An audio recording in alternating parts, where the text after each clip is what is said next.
அனைவருக்கும் வணக்கம். ஒரு லோ இன்வெஸ்ட்மெண்ட்டில் ஒரு ஒரு பிஸ்னஸ் பண்ணணும்னு நினச்சிங்கன்னா ரப்பர் ஸ்டாம்ப் தொழில் எடுத்து பண்ணுங்கள். இந்த பிஸ்னஸ் பார்த்தீங்கன்னா நீங்கள் ஒரு பார்ட் டைமாக பண்ணணும்னு நினச்சாலும் சரி, இல்லை ஒரு அடிஷ்னல் இன்கம் தேவை இருந்தாலும் சரி, இந்த பிஸ்னஸ் உங்களுக்கு ரொம்ப சூட்டபுளாக இருக்கும். ஏன் சொன்னால் இதுக்கு ஒரே ஒரு கம்ப்யூட்டரும் ஒரு பிரிண்டர் இருந்தால் போதும். ஜஸ்ட்டு பார்த்தீங்கன்னா ஒரு 5 நிமிஷத்தில் கஸ்டமர் கேட்டு வந்தாங்கன்னா உடனே ரப்பர் ஸ்டாம்ப் பண்ணி கொடுக்கலாம். அதுக்குண்டான முழு பயிற்சியும் கொடுக்குறேன்.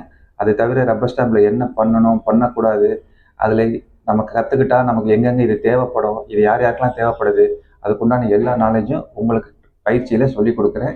நிரந்தரமாக டெய்லி ஒரு 1000 ரூபா சம்பாதிக்கிற மாதிரி உங்களுக்கு அதுக்குண்டான எல்லா விஷயத்தையும் சொல்லித்தரேன். நீங்கள் கரெக்டாக இதை பண்ணிகிட்டு இருந்தீங்கன்னா, ரெகுலராக பண்ணிங்கன்னா நல்ல ஒரு வருமானம் இருக்கும். மேலும் இதை பற்றி ஏதாவது சந்தேகம் இருந்தாலும் கேளுங்க, உங்களுக்கு அதை பற்றி டீட்டெயிலும் உங்களுக்கு கொடுக்குறேன்.